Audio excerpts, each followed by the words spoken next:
있습니다. 설 명절을 맞이하여 우리 수원북의 모든 가정들마다 하나님이 부으시는 은혜와 복이 충만하시기를 주님의 이름으로 축원드립니다. 다이어트는 명절 뒤부터 꼭 시작하시길 바라겠습니다. 그리고 오늘 고향에 방문해서 시골 교회에서 오랜만에 예배 드리시는 분들, 그 시골 교회에 헌금 많이 하시기 바랍니다. 그리고 말하는 것은 인과 기도의 은혜가 가정마다 임하여 우리가 만나는 모든 친지들이 다 예수 앞에 돌아오는 온 가족 구원만 은혜가 넘치시기를 주님의 이름으로 축복합니다. 인터넷도 핸드폰도 없던 시절에 공중 화장실에 가면 그 벽에 낙서가 가득했던 그런 기억들이 납니다.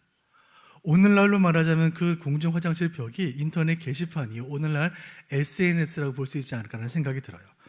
그 화장실의 낙서들을 추억해보면 내용들도 참 다양했습니다. 소소한 아재 개그부터 썸남 썸녀에 대한 사랑 고백, 그리고 심오한 인생 철학까지 낙서에 가득했습니다. 그리고 그 낙서를 읽는 재미가 쏠쏠했던 기억이 있죠. 그 낙서 가운데 유명한 낙서한 거 제가 말씀드리겠습니다. 한 사람이 이렇게 철학자의 말을 인용해서 말했습니다. 낙서를 했어요. 신은 죽었다, 니체. 그래서 그 밑에 누군가 댓글을 달았습니다. 니체는 죽었다, 신. 그리고 이 화장실 낙서를 지우다가 짜증이 난 청소 아주머니께서 밑에 이렇게 적었습니다. 니네 둘 다 죽었다, 청소 아주머니. 이 청소 아주머니의 분노를 촉발시킨 이 명제, 신은 죽었다, God is dead라는 말은 19세기 독일 철학자 프리드리히 니체가 했던 말이에요. 이 짧은 문장 한마디에 과학적으로 입증할 수 없는 신의 존재를 믿고 있는 현대 성도들을 향한 무신론자의 조롱이 담겨 있어요. 역사를 살펴보면 16세기로 접어들면서 종교의 시대는 끝나고 17세기 계몽주의와 함께 이성의 시대가 도래합니다. 그리고 19세기 근대 사회를 지나 20세기 이후 후기 근대 사회로 접어들면서 포스트 모더니즘이라는 이름하에 객관적인 진리 자체를 부정하는 시대가 되었습니다. 바로 오늘이죠. 그래서 21세기인 오늘 신의 존재를 부정하려는 세력들이 날을 세우고 있고 그 칼날은 점점 더 날카로워지고 있습니다. 시편 말씀 그대로예요. 제가 읽어드립니다. 시편 42편 3절. 사람들이 종일 내게 하는 말이 내 하나님이 어디 있느냐, 내 하나님이 어디 있느냐 하오니 내 눈물이 주야로 내 음식이 되었도다. 여러분 이런 말 들어보셨습니까? 네가 믿는 하나님은 어디 있느냐. 명절을 맞이하여 시댁 식구, 친정 식구 오랜만에 만나면, 친지들 만나면 네가 믿는 하나님은 어디 있냐, 네가 그렇게 교회 열심히 다니더니 왜 이렇게 힘든 일이 생기냐, 교회 집사라더니 북북에 다닌다더니 장로 권사라더니 목사라더니 인생이 왜 이렇게 안 풀리냐. 여러분 이런 말 들을 때 성도로서 얼마나 마음이 아파요? 시편 42편 10절에 시편 기자는 이렇게 말하는 것이죠. 내 뼈를 찌르는 칼같이 내 대적이 나를 비방하여 늘 내게 말하기를 네 하나님이 어디 있느냐 하도다. 하나님이 어디 있냐고 조롱하는 세상을 향해, 친지들을 향해, 이웃들을 향해 우리는 어떻게 하나님을 증명할 수 있습니까? 오늘 우리는 이 설교를 통해 세상 가운데 하나님의 존재를 증명해야만 했던 한 사람을 만나게 됩니다. 대단했던 종교의 시대를 지나고 이성과 과학의 시대를 지나고 이제 진리 자체를 거부하고 종교 자체를 부정하는 시대를 살고 있는 저와 여러분처럼 기원전 15세기에 살던 이 사람은 그의 역사 가운데 대단했던 하나님, 그러나 지금은 침묵하고 있는 그 하나님을 세상을 향해 증명해야만 했습니다. 그는 누구였으며 그의 시도는 과연 성공했을지 출애굽기 3장으로 들어가 보도록 하겠습니다. 요셉이 죽은 지 400년 세월이 흘러가고 있었어요. 400년이에요. 조선 왕조가 500년인 것을 생각해 본다면 400년은 매우 긴 시간이에요. 그 400년이라는 시간은 한 국가와 한 문명이 세워지고 저물 만한, 흥망성쇠를 거듭할 만한 시간이죠. 그 400년 세월이 지나는 동안 많은 것들이 잊혀져 갔고 하나님의 존재도 잊혀져 갑니다. 고대 이집트는 화려했고 부강했지만 영적으로 혼탁하기 짝이 없었죠. 고대 이집트는 하늘의 해와 달을 신으로 섬겼고 자연 만물과 짐승을 신으로 섬겼고 고대 신화의 기반을 둔 각종 우상들의 전시장이었고 심지어 인간 왕 파라오를 신으로 섬기는 나라가 이집트였어요. 그 이집트 땅에 사는 동안 어디서도 하나님을 발견할 수 없는 땅, 우상이 창궐하는 이집트 땅에서 400년 세월이 지나는 동안 이스라엘 백성들은 하나님을 잊어버린 거예요. 하나님을 잊었으니 자신이 하나님의 백성인 것도 잊었고 선조들이 하나님께 받은 언약도 잊은 거예요. 그렇게 출애굽기가 시작될 무렵 이스라엘 백성들은 더 이상 하나님의 택함 받은 백성도 아니고 위대한 믿음의 조상 아브라함의 후손도 아니고 그저 이집트 땅에 끌려와 채찍에 맞아가며 노예 생활을 했던 수많은 민족 가운데 하나일 뿐이었습니다. 그 시대에 고통받던 이스라엘 백성들의 마음속에 질문은 이것입니다. 그 대단하던 하나님은 어디 갔는가? 이스라엘 하나님, 야곱의 하나님, 이삭의 하나님, 우리 조상들이 믿던 그 능력이 많다던 그 하나님은 지금 대체 어디 있는가? 우리는 왜 이렇게 살고 있는가? 모세라는 인물은 기원전 15세기 화려하게 고대 문명을 꽃피웠던 이집트 문명 제18왕조의 파라오들이 통치하던 고대 이집트 왕실에, 즉 세계 역사의 중앙무대에 화려하게 등장했어요. 그러나 나이 40에 순간의 충동을 참지 못해 살인을 저질렀고 광야의 은둔자 신세로 전락합니다. 그가 태어난 곳은 히브리 노예의 집이었고 그가 뛰어놀며 자란 곳은 이집트 왕실이었고, 그러나 지금 그가 살고 있는 곳은 미디안 광야였으니 반전에 반전을 거듭하며 그의 인생은 흘러가고 있었습니다. 그렇게 광야 세월 40년이 흘러가요. 80이 된 모세의 인생을 바꿀 사건이 발생합니다. 40년 세월 광야에서 양을 치던 모세는 그날도 시나이 반도에 있던 호렙이라는 산에 올라 양떼를 이끌고 산에 오르고 있었죠. 그 호렙이라는 산에서 한 나무를 보게 됩니다. 여러분, 이집트의 산에서 나무를 본다는 것은 아주 신기하고 놀라운 일입니다. 대한민국 땅에는 산마다 나무가 가득하기 때문에 이 일이 전혀 놀랍지 않지만 이집트 산에는 나무가 없어요. 이집트 사람들에게 한국 산에는 나무가 많습니다라고 말하면 이집트인들은 이렇게 생각합니다. 야, 한국 산에는 나무가 한 10그루쯤 있나 보다. 한국 사람에게 이집트 산에는 나무가 없다고 말하면 야, 이집트 산에는 나무가 듬성듬성 있나 보다. 아니요, 이집트 산에는 나무가 한 그루도 없어요. 시내산에 가보신 분들은 아실 거예요. 한 그루도 없어요. 그날 모세는 바위와 흙으로 덮여있는 황량한 이집트 민둥산에서 한 나무를 본 거예요. 나무를 보았다는 사실도 놀랍지만, 떨기나무를 본 것도 놀랍지만 더 놀라운 것은 그 나무가 불이 붙어 있는데 불이 붙은 나무는 순간적으로 재가 되어 사라지기 마련인데 그 나무는 계속 불타고 있지만 사라지지 않고 있었습니다. 모세는 이 이상한 나무에 가까이 다가갔어요. 그 나무에서 하나님의 음성이 들려옵니다. 3장 10절 보겠습니다. 3장 10절 시작. 이제 내가 너를 바로에게 보내어 너에게 내 백성 이스라엘 자손을 애굽에서 인도하여 내게 하리라. 아멘. 나는 너의 조상 아브라함과 이삭과 야곱의 하나님이라. 내가 이스라엘의 부르짖음 고통 소리를 들었노라. 이제 내가 너를 바로에게 보내어 내 백성 이스라엘을 이 애굽에서 인도하여 내게 하리라.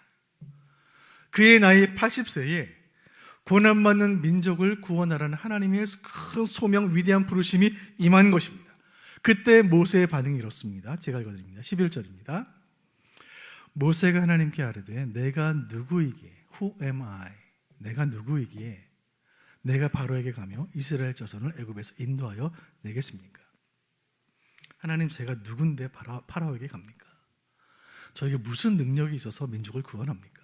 저는 사람 죽이고 범죄자가 되어 파라오를 피해 이 광야에 쥐 죽은 듯 숨어 산 지 40년입니다. 이제 내 나이 80, 양치는 노인입니다. 제 인생 앞가림도 못하는 저에게 민족을 구원하라니 무슨 말씀하십니까? 내 인생 이 모양 이 꼴이 되도록 모른 척 하시더니 이제야 제 앞에 나타나 영웅이 되라니요. 저는 아무것도 아닙니다. 저는 왕자도 아니고 영웅도 아니고 지도자도 아닙니다. 대체 저는 누구입니까?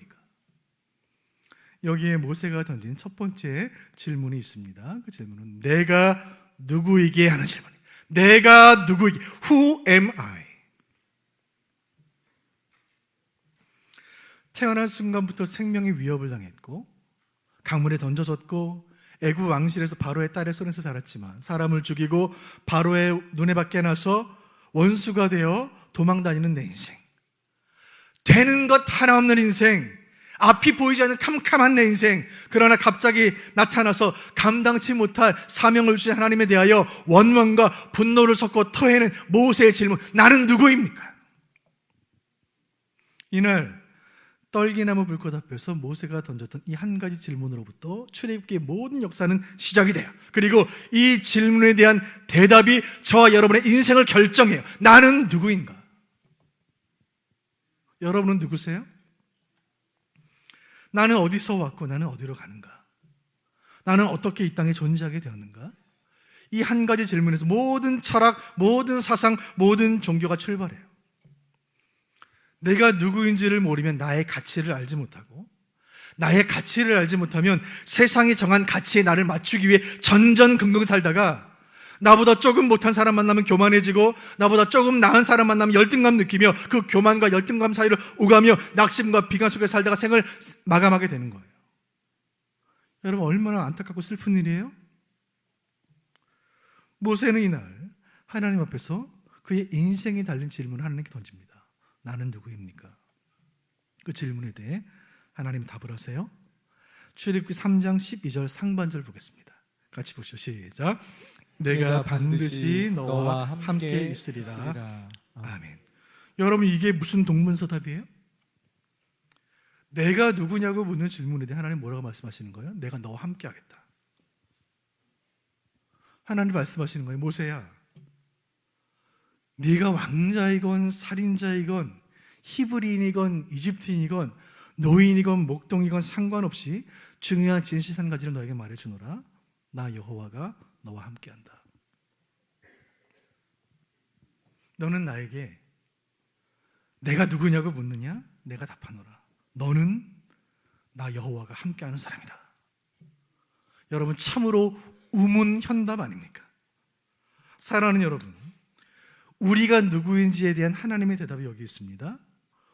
지금 여러분의 모습은 중요하지 않다는 말씀이에요. 여러분의 학력과 재산과 스펙과 연봉이 중요하지 않다는 거예요. 하나님은 여러분의 있는 모습 그대로를 사랑하신다는 말씀이에요. 가난하면 가난한 대로, 부족하면 부족한 대로, 아프면 아픈 대로, 상처가 있으면 상처가 있는 대로 하나님은 그대로 여러분을 사랑하시고 사용하시겠다는 말씀이에요. 중요한 질문은 이거예요. 여러분은 지금 누구와 함께 있습니까? 오늘 출애굽기 3장을 통해 하나님 말씀하십니다. 살아계신 여호와 하나님께서 과거에도 지금도 앞으로도 우리와 함께 하신 줄로 믿으시길 바랍니다. 여러분, 우리가 하나님의 백성이라는 뜻은 우리가 혼자가 아니라는 말이에요. 우리가 교회에 다닌다는 말은, 우리가 수원북부교회 교인이라는 말은 우리는 혼자가 아니라는 뜻이에요. 하나님을 한 아버지로 모시고 예수 사랑 안에 서로 형제가 되고 자매가 되어 함께 울고 함께 웃고 함께 아파하고 함께 견디는 공동체, 함께 삶의 무게를 함께 이겨내는 공동체, 세상은 알 수도 없고 세상은 줄 수도 없는 하늘 사랑의 공동체를 우리는 교회라고 부르는 것입니다. 이날 하나님은 모세를 향하여 너는 혼자가 아니라고 말씀하셨고 너의 공동체 이스라엘이 너와 함께하리라 말씀하신 것입니다.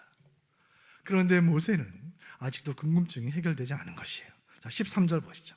모세가 다시 묻습니다. 13절 시작. 모세가 하나님께 아뢰되 내가 이스라엘 자손에게 가서 이르기를 너희의 조상의 하나님이 나를 너희에게 보내셨다 하면 그들이 내게 묻기를 그의 이름이 무엇이냐 하리니 내가 무엇이라고 그들에게 말하리이까. 아멘. 모세가 다시 질문해요. 좋습니다, 하나님. 제가 이 말씀 듣고 제 백성에게 가서 너희 조상의 하나님이 나를 너에게 보냈다라고 말하면 백성들이 틀림없이 그의 이름이 누구냐라고 물을 텐데, 그러면 그들에게 무엇이라 말해야 합니까? 너에게 민족 구원의 대사명을 주신 그분이 누구냐고 물으면 그들에게 뭐라고 말해야 합니까? 지난 400년 동안 하나님을 잊어버린 채 살던 백성들에게 하나님의 이름이 무엇이냐고 물으면 뭐라고 답을 해야 합니까? 하나님을 믿지 않고 알지도 않는 바로에게 가서 누가 나를 보냈다고 말해야 합니까? 여기에 오늘 설교에서 우리가 만날 모세의 두 번째 질문이 있습니다. 그것은 그의 이름이 무엇이냐 하는 것이에요. 같이 읽어보실까요? 시작. 그의 이름이 무엇이냐? What is his name? 그의 이름이 무엇이냐? 여러분, 이 질문은 바로 오늘날 우리들의 질문이에요. 16세기 이전은 종교의 시대인데, 종교의 시대의 중세를 지나는 동안, 1000년을 지나는 동안 신의 이름, 신의 존재를 묻는 사람은 아무도 없었어요. 왜요? 당연히 신은 존재한다고 믿었어요. 성경이 기록되던 시대에 하나님의 존재를 부정하는 사람은 이 땅에 없었어요. 그래서 성경은 하나님의 존재를 논증하지 않아요. 있다는 전제로 기록이 된 것이에요. 교회 역사를 보면 위대한 신앙의 인물들이 있는데 어거스틴, 루터, 칼빈, 에드워즈, 그 신앙의 위대한 선진들이 살아보지 못한 시대를 우리는 살고 있습니다. 어떤 시대입니까? 무신론의 시대예요. 신이 없다고 믿는 시대에 그 신앙의 위대한 사람들도 살아보지 못했어요. 그런 세상에 올 줄을 몰랐어요. 무신론을 바탕으로 하나님을 배제시킨 채로 우주의 근원과 생명의 근원을 설명하려는 무모한 시도가 낳은 참사가 진화론이에요. 진화론이 과학의 기초가 된 시대에 우리 아이들이 살고 있어요. 여러분, 하나님이 없다고 말하는 시대에 우리가 살고 있고 우리 자녀들이 살고 있고 교회가 존재하는 것입니다. 그의 이름이 무엇이냐? 이것은 21세기를 사는 우리들의 질문이에요. 인간의 기술 문명은 눈부신 발전을 이루어왔습니다. 지난 1차, 2차, 3차 산업혁명을 통해 인간의 육체 노동을 기계가 대신하게 되었습니다. 이제 인간은 더 이상 힘든 노동을 하지 않아도 돼요. 4차 산업혁명 시대를 살고 있는데 4차 산업혁명은 기계는 할 수 없는 인간의 최후 영역이라고 여겨졌던 창조의 영역을 그 경계를 허물고 있습니다. 여러분, 이제 기계가 창조하고 있습니다. 인공지능이 인간의 뇌를 대신해요. 의학, 법률, 심지어 예술, 문학, 종교에 이르는 모든 영역에서 기계가 인간을 대신하고 있습니다. 여러분, 이 시대에 우리는 물어야 하지 않겠습니까? 하나님의 이름은 무엇인가? 이 첨단 문명의 시대에 하나님, 당신의 이름은 무엇인가요? 기독교를 이제 한물간 종교로 여기는 이 세상 앞에서 우리는 하나님에 대해 무엇이라 말해야 합니까? 인간은 창조된 것이 아니라 진화되었다고 가르치는 저 진화론자들에게 신은 인간의 상상과 신화의 산물일 뿐이요 실제 신은 존재하지 않는다고 가르치는 저 무신론자들에게, 세상의 종교는 다 하나로 통한다고 주장하는 저 종교다원주의자들에게 성도인들은 무슨 말을 해야 합니까? 하나님, 지금도 성경은 하나님의 말씀입니까? 지금도 예수는 유일한 구원자입니까? 지금도 하나님은 하나님이십니까? 지금도 교회는 세상의 소망입니까? 우리 시대에 하나님은 대체 누구십니까? 당신의 이름은 무엇입니까? 모세가 하나님께 질문을 던지고 답을 기다리는 이 긴장된 시간이 얼마나 흘렀을까요? 하나님은 모세에게 답을 주십니다. 하나님 무엇이라 답을 하셨을까요? 3장 14절 보시죠. 14절 시작. 하나님이 모세에게 이르시되 나는 스스로 있는 자이니라. 또 이르시되 너는 이스라엘 자손에게 이같이 이르기를 스스로 있는 자가 나를 너희에게 보내셨다 하라. 아멘. 모세야, 너는 내 이름이 무엇이냐 묻느냐? 내 이름은 스스로 있는 자이다. I am who I am. 나는 스스로 존재하는 자다. 너희 이스라엘이 애굽 땅에서 400년간 노예 생활하는 동안 너희들은 나를 잊었지만 그것과 상관없이 나는 존재하고 있었다. 나는 상상 속의 존재가 아니다. 나는 인간의 나약한 심리를 채워주기 위해 만들어낸 허구의 존재가 아니고 나는 실존하며 실체한다. 너는 바로에게 가서 세상에 가서 이렇게 말하라. 하나님은 스스로 계신다. 오늘 설교의 주제의 말씀이 여기 있습니다. 하나님의 이름이에요. 나는 스스로 있는 자니라. 읽어보시겠습니다. 시작. 나는 스스로 있는 자이니라. 사랑하는 수어목포교회 성도 여러분, 우리 하나님은 모든 것을 초월하여 스스로 계시는 분이신 줄로 믿으시길 바랍니다. 13세기 중세시대에 유럽의 군주들이, 교황들이 앞을 다투어 거대한 성당을 만들어 하나님께 바칠 때에도 하나님은 스스로 계셨고, 19세기 무신론의 시대에 유물론 철학자들이 하나님이 없다고 외치는 순간에도 하나님은 스스로 계시는 거예요. 성도들이 교회에 모여 하나님 베푸신 은혜에 감사하며 기뻐 춤을 출 때도 하나님은 스스로 계시는 것이고, 사고로 엄마를 먼저 떠나보낸 어린 딸이 숨지겨 울고 있는 장례식장에도 하나님은 스스로 계시는 거예요. 수만 명이 모인 대형교회 예배당, 오케스트라와 찬양대의 웅장한 연주 속에서 하나님은 스스로 계시고, 농어촌 오지에서 목회자들이 텅 빈 예배당에서 홀로 무릎 꿇고 새벽 기도하는 순간에도 하나님은 스스로 계시는 거예요.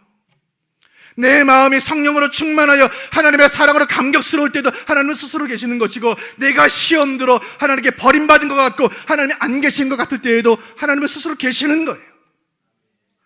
처음 교회 나와 세례받는 성도가 예수님 나의 구주십니다 고백할 때도 하나님은 스스로 계시는 것이고, 평생 교회 섬긴 권사님이 치매가 와서 그 모든 기억이 다 사라지는 그 순간에도 하나님은 그 권사님의 마음속에 스스로 계시는 거예요. 이 시간 인간의 모든 것을 초월하여 역사 속에 스스로 계시는 하나님을 만나시기를 바랍니다.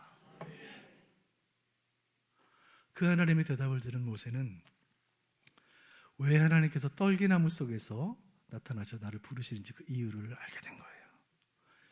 여러분, 이집트는 태양의 제국입니다. 태양신 라가 지배하는 나라예요. 태양신의 아들이 파라오예요. 이집트의 왕. 모세는 이제 파라오 앞에 서게 될 텐데, 파라오 앞에 서서 내 백성을 보내라고 말하는 것은 그 태양신의 아들, 태양의 저주 앞에 선다는 것과 같은 의미예요. 태양신의 저주를 받는 것은 무엇입니까? 태양불에 불살라지는 거예요. 그것은 바로 앞에 가는 것은 세상의 불 속에 던져지는 거예요. 그래서 하나님은 모세에게 불타지 않는 나무를 보여주시는 거예요. 이날 하나님의 산 호렙산에서 떨기나무를 통해 하나님 말씀하십니다. 이 나무가 불에 타지 않는 것처럼 너 모세여, 너는 파라오의 저주 앞에 불타지 않을 것이다. 이집트 왕 파라오는 태양과 같은 불멸의 권세를 가진 군주이지만 너 모세여, 너는 결코 불살라지지 않을 것이다. 나 여호와 스스로 있는 자가 너를 파라오에게 보내노라. 이날 하나님의 산에서 하나님을 만난 모세는 하나님의 이름으로 파라오 앞에 서게 되었고, 여호와의 권능으로 이집트에 재앙을 내렸고, 이스라엘 백성들을 다 이끌고 다시 호렙산으로 돌아오게 된 이스라엘의 전설적인 인물이 됩니다. 그 모든 역사는 하나님의 산에서 하나님을 만난 것으로 시작된 것이에요. 여러분, 이 시간 이 자리가 여러분 인생의 호렙산이 되시기를 주님의 이름으로 축원드립니다. 지금 이곳에 스스로 계시는 하나님을 만나시기를 바랍니다. 말씀의 불꽃 속에 계시는 하나님, 스스로 계시는 하나님의 이름으로 이 시간 하늘로부터 부으시는 은혜와 능력과 새 힘을 공급받으시기를 주님의 이름으로 축원드립니다. 하나님의 백성들이여, 세상 가운데 움츠리지 마세요. 하나님은 스스로 계시는 거예요. 하나님을 거부하는 시대 가운데 주눅들지 마세요. 하나님 살아계시는 거예요. 우리가 믿는 하나님은 죽은 하나님이 아니라 살아계신 능력의 하나님이신 줄 믿으시길 바랍니다. 오랜 질병으로 지쳐있는 성도들, 오랜 경제적인 문제로 인하여 잠 못 드는 성도들, 여러분의 인생이 마치 활활 타오르는 불 속에 던져진 나무처럼 고통스럽게 느껴질지라도 그 순간에 하나님의 이름을 기억하시길 바랍니다. 우리 하나님은 스스로 계신 하나님이세요. 불꽃 속에 계시는 그 하나님이 우리 함께 계시니 우리는 세상의 불꽃 속에서 불타지 않을 줄로 믿습니다. 여러분, 설 명절 잘 보내고 계세요? 새해가 되었다는 것은 우리가 나이를 한 살 더 먹었다는 뜻이죠. 그런데 지난 12월 31일, 1월 1일을 보내면서 연말연시를 보내면서 교회적으로 여러분 일터에서 여러 가지 분주한 시간들 보내느라 내가 나이를 한 살 먹었다는 사실을 실감하지 못한 채 새해를 맞이했습니다. 그런데 설날쯤 되면 실감이 되는 거예요. 야, 내가 한 살 먹었구나. 마치 해외여행 가서 며칠 지나면 시착용되는 것처럼, 야, 이제 우리 나이를 실감하게 된 것입니다. 특별히 이 가운데 앞자리가 바뀌신 분들, 4에서 5로, 5에서 6으로, 6에서 7로 바뀌신 분들, 심심한 위로의 말씀을 전합니다. 근데 참 감사한 것은 나만 나이 먹는 건 아니라는 거예요. 다 같이 먹는 거예요. 괜찮아요. 해마다 설을 보내면서 드는 생각이 있습니다. 인생살이가 쉬운 나이는 없다는 거예요. 저는 어린 시절에 내가 20살만 되면 어른 대우를 받을 것이라 생각했어요. 내가 30살만 되면 인생의 고민이 끝날 줄 알았습니다. 40살만 되면, 50살만 되면. 그런데 짧은 인생을 살아오면서 느껴지는 것이 있습니다. 나이가 들수록 세상살이가 더 쉬워지지 않는다는 거예요. 더 어려워져요. 한 해 두 해 나이가 들수록 삶이 더 무거워지고 두려워지는 것은 저만은 아닐 것이라 생각이 듭니다. 어른으로 산다는 것, 가장으로 산다는 것, 부모로 혹은 지도자로 산다는 것은 더 어렵고 무거운 일이에요. 아파도 아프다고 말할 수 없고, 힘들어도 힘들다고 울 수 없는 것이 어른의 삶이에요. 모세는 나이 80이 되었어요. 한 가족의 가장입니다. 한 무리 양떼의 목자예요. 그 모세에게 하나님 나타나셔서 이제 민족의 지도자가 되라고 말씀하시는 거예요. 그것은 한 가정, 한 양떼를 책임지는 것이 아니라 한 민족, 한 나라, 한 국가, 한 역사를 책임지라는 말씀이에요. 이스라엘을 통해 온 인류를 구원하시려는 하나님의 대역사를 어깨에 짊어지라는 말씀이에요. 너에게 익숙한 이곳 40년 살던 광야를 떠나 이 한적하고 평안한 익숙한 삶을 떠나 다시 애굽으로 돌아가라. 그 치열한 땅으로, 그 왕궁으로 돌아가라는 말씀이에요. 사자굴로 돌아가라는 말씀이요, 풀무불로 뛰어들라는 말씀이에요. 이제 나이 80이 되었으니 지난 세월 너 자신을 위해 살았다면 이제부터는 하나님을 위한 인생을 살라고 하나님 말씀하신 거예요. 바라기는 지금 우리가 스스로 계시는 하나님, 나에게 새로운 사명을 주시는 그 하나님 앞에 있다는 사실을 깨닫는 은혜 주시기를 간절히 바랍니다. 우리가 받은 사명은 무엇인가요? 하나님을 알지 못하는 시대, 하나님을 알려고 하지 않는 시대에 우리를 보내셨으니, 하나님 무시하고 하나님 외면하는 시대에 우리를 살게 하셨으니 그 하나님을 증명하고 하나님의 살아계심을 선포하고 하나님을 위해 살아가는 것, 그것이 저와 여러분에게 주신 하나님의 사명인 줄로 믿습니다. 이 말씀의 결론을 이 한 문장으로 내려보길 원합니다. 지금 여기에 계시는 하나님. 같이 읽어보시죠. 시작. 지금 여기에 계시는 하나님. 모세에게 말씀하신 그대로예요. 하나님은 지금 여기에 스스로 계시는 거예요. 오늘 모세에게 가르쳐 주신 하나님의 이름 여호와라는 그 이름의 뜻 그대로 스스로 계시는 하나님, 그 하나님의 이름과 능력과 존재가 저와 여러분에게 도전이요 소망인 줄로 믿습니다. 하나님은 스스로 계십니다. 그것이 하나님의 이름이에요. 다른 말로는 설명이 불가능한 거예요. 하나님은 지금 이곳에 스스로 계시는 거예요. 모세는 그 사실 한 가지를 깨달아야 했습니다. 모세는 잊혀진 사람이었어요. 모세는 인생의 패배자였습니다. 모세는 사람 죽이고 도망쳤고 숨어있는 비굴한 인생이었어요. 그러나 그날 떨기나무 앞에서 그 인생이 뒤집어진 것입니다. 왜요? 스스로 계시는 하나님을 만났기 때문이에요. 하나님을 만나 그 자신이 누구인지를 알게 되었고 누가 나와 함께하는지를 알게 된 것입니다. 그는 약하지만 하나님의 강하신 것을 알게 되었고 그는 실패자이지만 그럼에도 불구하고 하나님께서 자신의 인생을 통해 영광을 취하시길 원하신다는 사실을 깨달아 알게 된 거예요. 모세는 하나님의 이름을 알고 스스로 계시는 하나님을 온 세상을 향하여, 저 우상의 제국 이집트를 향하여, 저 무신론의 세상을 향하여, 저 불신의 세계를 향하여 하나님이 지금 여기에 살아계심을 증명하는 놀라운 인생을 살게 되었습니다. 간절히 바라기는 성령께서 오늘 이 예배에 참여한 여러분 모두에게 지금 이 자리에 스스로 계시는 하나님을 만나는 은혜 주시기를 간절히 소원합니다. 하나님이 계시기에 교회가 있는 것이고, 하나님이 계시기에 말씀이 있는 것이고, 하나님이 계시기에 지금 우리가 있는 것이고, 하나님이 계시기에 역사가 있는 것입니다. 그 하나님이 지금 여기에 우리와 우리 교회와 함께 계심을 믿으시기를 바랍니다. 간절히 바라기는 2024년 새해 지금 우리와 이곳에 계신 하나님과 더불어 세상 가운데 하나님의 살아계심을 증명하는 인생, 이 땅 위에 하나님의 역사하심을 나타내는 인생들 모두가 되시기를 주님의 이름으로 축원드립니다. 이 마음의 소원